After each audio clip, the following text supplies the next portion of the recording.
What's up, everybody, and welcome to my Impact Wrestling Rebellion review. Live on pay per view tonight from Toronto, Ontario, Canada. This is Rebellion tonight, and a big card on this show. Obviously, some matches have been changed in the past few weeks due to multiple injuries. Basically, the world title and the knockouts title. Both champions ended up having to relinquish the titles of, Josh Alexander and Mickey James. So, obviously, the card has changed. It's been like that for the past few weeks now. We just really found out last Thursday that Mickey James would not be able to compete tonight because she was still up in the air in question. Yes, she was hurt with a rib injury, and back at Sacrifice, even though she didn't compete there, we had to wait for a few weeks to see if she was even medically cleared to compete at Rebellion. But last Thursday, she ended up relinquishing the championship. So obviously tonight there will be a new world champion and a new knockouts champion. So two new champions were going to be crowned tonight. I will go through the pre-show real fast. Pretty full crowd out there. What was at the Rebel Entertainment Complex Center. They've been to this building before. It's actually been a while since they've been, I believe, in Toronto in general in the past few years. But they were back there. Pretty full house tonight. The pre-show, though, we do kick it off with Heath Slater and Rhino versus Champagne Singh now. Rod Singh, now he's Champagne Singh, and Shira. I'm just going to go through these pre-show matches real fast. I don't really have much to say about this. Champagne and Shira end up winning, basically, cheating to win, holding his foot on the ropes, and then Rhino end up goring, Singh out there. So, the heels won, but they still got beat up kind of in the end. So I don't really have much to say about that, but the crowd just seemed into it just because Rhino was out there.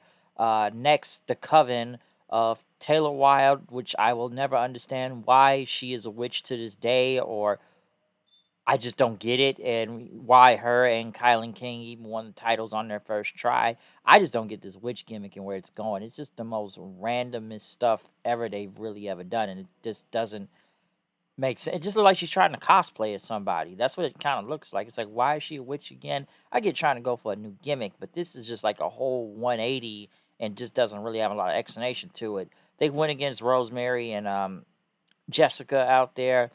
Like I said, I don't have much to say about this match. I know it's for the knockouts titles, tag titles, but it ended up with Taylor Wilde and Kylan King retaining.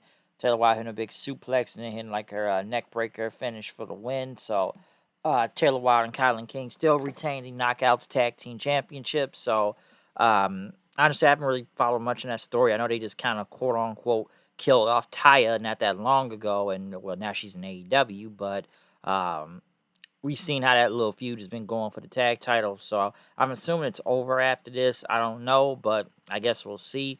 But now we get to the main card of Rebellion tonight, as we do kick it off with Bullet Club, ABC, Ace Austin, and Chris Bay versus the Motor City Machine Guns. Obviously, the Machine Guns did lose their New Japan Strong Openweight titles last night and whatnot, but they were here tonight to compete for the tag team titles in Ultimate X match. This was a very enjoyable match. Good stuff. Not the most craziest Ultimate X matches I've seen, or maybe with crazy spots. There was some nice spots out there. Still, while using the Ultimate X, structure in general. Guys putting each other down and hitting the moves on each other and whatnot. But I know it ended up with what? I know they ended up hitting like the Art of Finesse and the fall onto Shelly, Saban trying to fight them off.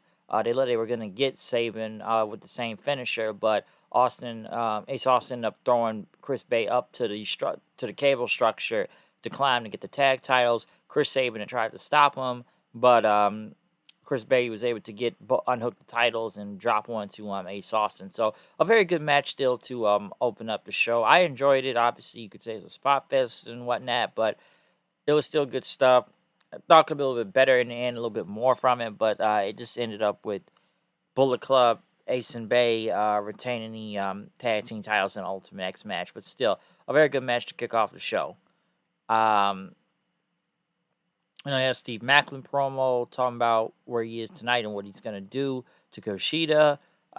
Next, the design of what Diener, Callahan, and Alan Angels versus Khan, Joe Hendry, and a return. I'm sorry. Well, wait, I think I had this wrong. It was a triple threat. This is it was a handicap match. I'm sorry, Khan. I thought somebody was gonna be manager, but they had Khan versus Santino Morella, Joe Hendry, and Dirty Dango. Hendry, of course, doing his entrance and basically even making a big introduction for Santino. I know they had his kid out there watching. Because Santino hadn't been in the ring in almost 7 years at this point, or did they say 9 years? It's been a while since Santino wrestled because he did get injured many years ago in the WWE, and that's what basically ended his career from there. But I know Santino has done things outside of WWE ever since he left, but he hasn't really wrestled that much because due to his injuries and whatnot. Listen, this match wasn't bad. Like I said, it was about Santino being back. Yeah, he's back in his gear. He still moved the same like he did years ago, so he didn't look all that different. I know it ended up with Diener trying to give Callahan his baseball bat. Listen, the whole design Callahan feud makes no sense because it's like what Sammy was trying to get in just to finally turn on them. It's like this never went anywhere. I didn't think that whole step thing didn't make a lot of sense. Whatever they had Callahan doing almost every week, it just looked like it was just dead in the water, and it just didn't like. Why is Sammy Callahan trying to join these guys? Like shaves his head, and it makes no sense. I never saw anything. It's like why even try to join all this time just to turn on? Because like Alan Angel said, like he's gonna turn on us, right? And he was right. He's gonna turn on you, and it's like why even try to join this crew? I just never understood it, and Callahan just reluctantly just went along with it until now. It's like okay, it's a ruse now. I betrayed Diener and them, so yeah, I destroyed the design. I don't know. I really don't understand where that went. And Santino hit his Cobra thing onto Diener. I would say it's about Santino. Especially years ago. Like I wasn't the biggest fan. I will say that. This is just for people to be nostalgic and him hitting his moves in the Cobra. Never thought the Cobra thing was really that effective. But then again, this guy almost won the world title in the Elimination Chamber several years ago. So that Cobra thing is over to some extent, I guess. But I sat there just kind of laughing, like going back to the Cobra thing again. I see, just going back to that. But that's how he won. So I don't know. It's not much I can say from this tag match. Santino got his return match. The faces win. The design, I have no idea where they go from here. I don't know. I got zero clue.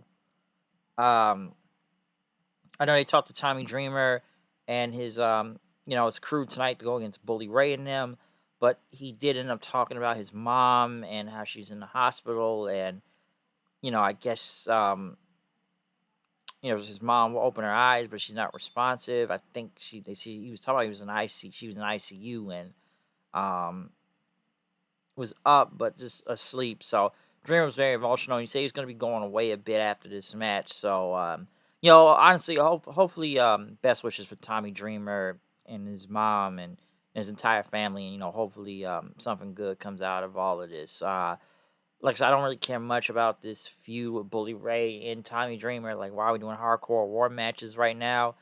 These 10 on 10s over Busting Open Radio. I don't know, but I'm not sure. But yeah, seriously, best wishes for Tommy Dreamer there. Especially you can see how emotional he was getting during that segment. Eddie Edwards went against PCO, which I actually thought this was a fun match. This wasn't bad. Yes, this is a last rights match, if I'm not mistaken. Eddie Edwards, PCO, Alicia out there with Eddie. I guess Alicia's now heels, given that she was the person that drove the car that ran down PCO not that long ago. Obviously, within this feud, both of these guys have been trying to bury each other into the desert, but I actually did enjoy this match, like I said earlier. A lot of crazy stuff out there. Obviously, this crowd was very pro PCO out there. They even started chanting "Boston sucks" at Eddie. Both of these guys is laying a series of chops into each other. PCO doing a PCO salt, which got a big pop. Even just trying to get Eddie to the ramp, choke slamming him onto the edge of the stage, which looked pretty brutal. I'll give him that. He tried to get him into the casket, but it did not work. PCO was just trying to, just like slam the door, but Eddie was able to kick out of it several times.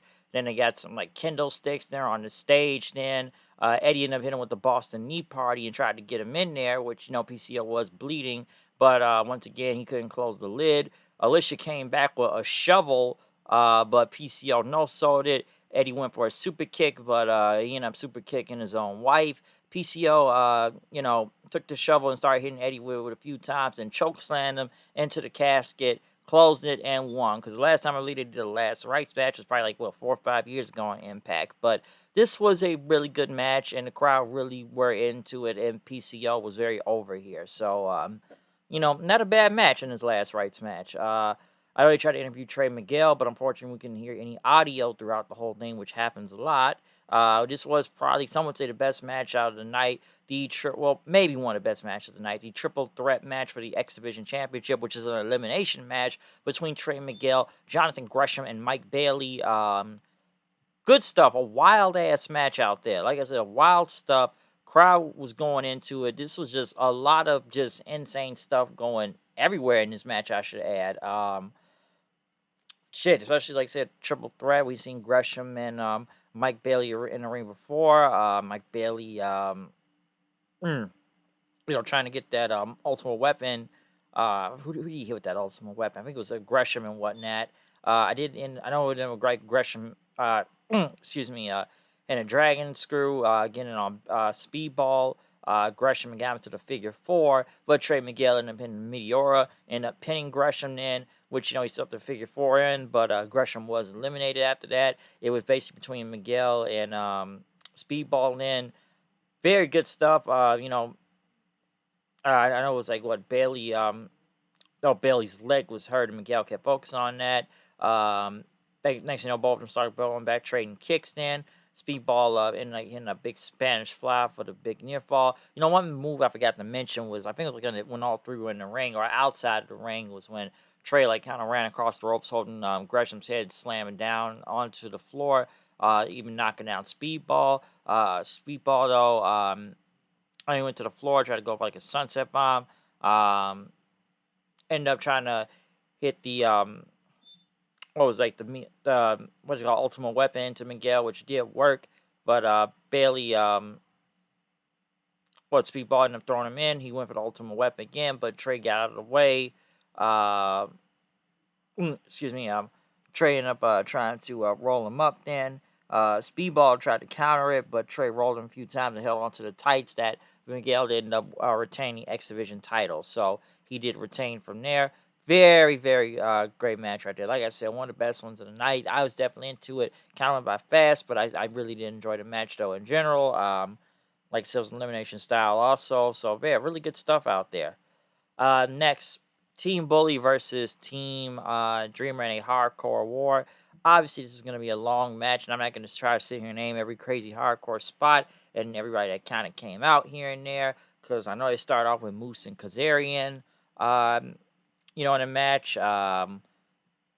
What was it? Myers comes out next in. I think he got started to bleed due to a cheese grater. Bhupinder Guhar was out there then. Kenny King was like third one, who tried to look like Raiden with a trash can on his head. Killer Kelly came out, which she took a staple gun and stapled Kenny King's head, and then stapled Myers, and stapled Moose in the nuts. And it stapled her own hand, and basically fans chanting, "You sick fuck, you sick fuck." Slamovich came out then, started brawling her, and her and Killer Kelly started brawling in. I know Kazarian and Myers tried to get them both off each other. They tried to hit power bombs in on both women, but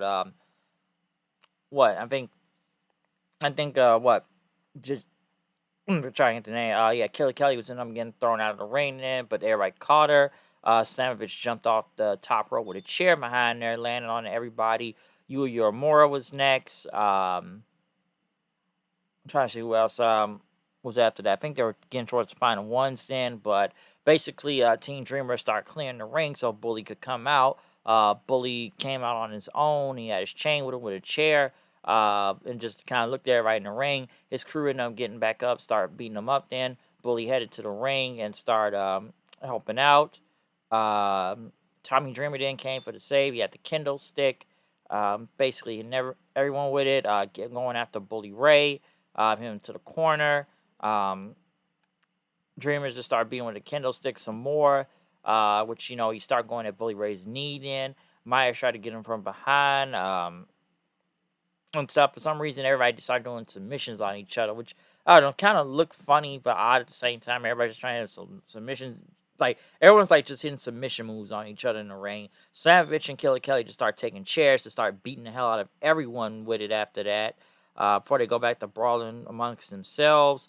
No one after some reason, Killer Kelly went up top. Bully Ray, knocked her to the floor. Then Dreamer went back after Bully. Then Moose tried to spear him, but ended up spearing Bully Ray. Like I said, everybody's just damn near hitting moves at this point, so I'm trying to keep up with all of it. They started moves, then end up with Dreamer and Slamovich. Slamovich ended up spitting in Dreamer's face. She ended up getting a power driver from Dreamer. The Good Hands came out and attacked Tommy then. It's no DQ, anything can happen. But Kazarian got in, was like a ladder in the ring. He ended up like doing a big cutter on one of the Good Hands on the outside. That was big. What else? Bully Ray, I don't got Dreamer onto the table then after, the Good Hands are down. He tried to get all the referees to hold the ladder for him, but then for some reason the referees turned rogue and they started beating up Bully Ray, so the refs have even turned on him. Dreamer got him then after that. They start holding the ladder then. Dreamer went up top, hit a big super flash frog splash up there, and Tommy Dreamer and his team won the Hardcore War, beating Team Bully Ray. So, like I said, a lot of crazy hardcore stuff, match and carnage that you expected. You're either going to enjoy this or you don't. Tried to mix it in with both the men and the women throughout this match in general, but this was still good. I hope this feud is now over. I don't want to see more Bully Ray versus Tommy Dreamer. I know Tommy Dreamer probably would say he'd be going away anyways early in the show, given his mom's situation. But I don't know, Dreamer will probably be on TV after this, but I hope this feud is over and they move these guys on to something else, because this ECW feud here, we really didn't need to see it. But this was one crazy, wild hardcore match on this show. Next, we then went to the world title match, which was up next. I was actually kind of surprised it was next and at the main event. But they had a special guest announcer in, which was Nick Aldis, formerly NWA World Champion. Basically say he's with Impact Wrestling now. He signed with them. Someone say he was the hottest free agent in wrestling. I wouldn't say that, but he hasn't been on TV since the whole NWA. Everybody knows how that debacle of the situation went down with them. Some people wondered if he was even going to sign with AEW, WWE, but apparently people didn't want him. So Impact, probably the best choice for Nick Aldis, given his wife is here also as Mickey James. But I didn't know where he was going to be going at this point. I didn't know. Like, he's knowing the NWA and stuff. So, yeah, where was he going to go? I wasn't sure. But, yeah, he's on Impact now. So, good for Nick Aldis. But, yeah, Macklin went against Kushida. Probably one of the best matches of the night. Really good stuff. Hell of a match. Crowd was definitely into it. Kushida trying to get that hoverboard locked several times. But Macklin ended up hitting him after that. And then you got the Brain Buster out there. So, hell of a match, though. I enjoyed this with Macklin and Kushida. Macklin got on the mic then, basically said the person that needs to, present me with this title is Scott D'Amore. Scott came out just kind of pushing the title right into him and stuff, not really caring what he says. He ended up hitting him in the back of the head with the title. Nick Aldis came in for the save then, went face-to-face with him. So, obviously, it's going to be a one-on-one match at some point with these two, especially given Cody Rhodes is out. Got to get someone that's a big top name and whatnot, and that's Nick Aldis. You can determine if it was the top name or not, but some probably do think it is. He is. So, yeah, that's kind of where that's going.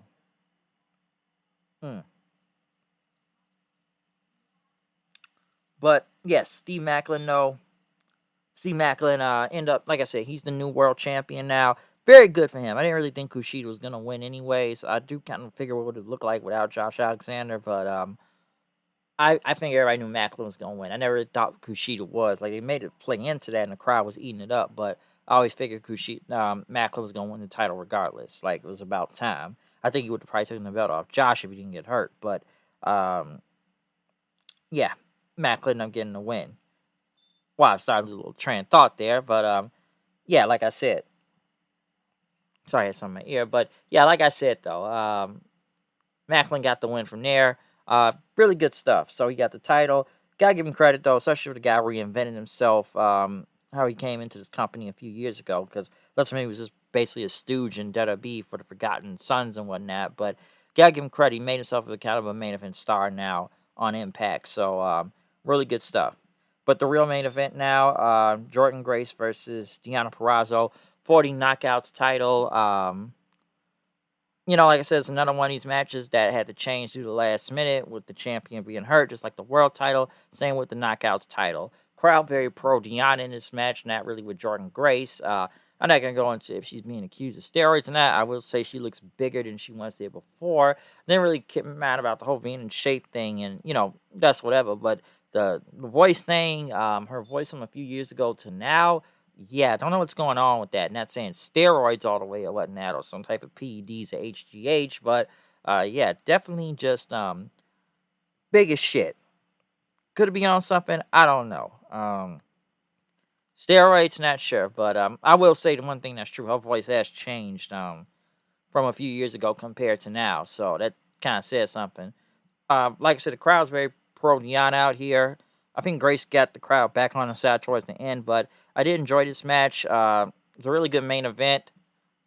Ended up with Deonna getting the win though after dodging a Grace driver. She ended up getting the like Sunset Bomb, and they hit the Queen's Gambit for the win. So it was a very good match for both of these two. Both shook each other's hand and respected each other as the show went off the air. So no big crazy angle to end off the show. That's right with the world title early in the night, but basically they just called it straight down the middle with Deonna and Jordan Grace. I don't really mind the belt on Deonna because Jordan Grace really didn't have it not that long ago, and Deonna's just been kind of all over the place ever since she had lost the Knockouts Championship. Now, she did have a double title thing going on, but even I was kind of wondering what they really having Deonna doing around the company right now. So, given with her winning the title, I believe something big can happen out of this, so we'll see what happens. But I had a feeling she was going to win. Overall, this was a really good pay-per-view tonight, top to bottom and whatnot. And that wasn't really bad on here, so there was a lot of some newsworthy stuff. Obviously, we crowned a new Knockouts and world champion on the show tonight in both the main event and co-main event. But like I said, Nick Aldis signing with the company now, so obviously we already know where his feud's going to be. I did enjoy the Triple Threat X Division title match. I did like that. There's like, 7 matches on the show. The Hardcore War wasn't bad, but it was really long at the same time. I hope this feud is over with Bully Ray and Tommy Dreamer. I actually thought Eddie and PCO was pretty good, too. Not a bad match. Like I said, Ultimate X was good. The worst thing was probably the whole Diener, Santino, and the design and stuff. I don't even matter with Santino coming back and whatnot. I just think that the whole Diener Callahan story makes zero sense anymore and is really that bad. So now Callahan turned on him. I don't know. This just doesn't make sense to me, all right? But other than that, that is my review of Rebellion for Impact Wrestling. I will say right now, I will be at the show this Friday. They are coming to Chicago for this spring Slugfest and whatnot. So yeah, I'm gonna be checking that show out coming up this weekend. Okay, for Impact Wrestling. So I do hope to see what goes on down there, especially after this pay-per-view tonight.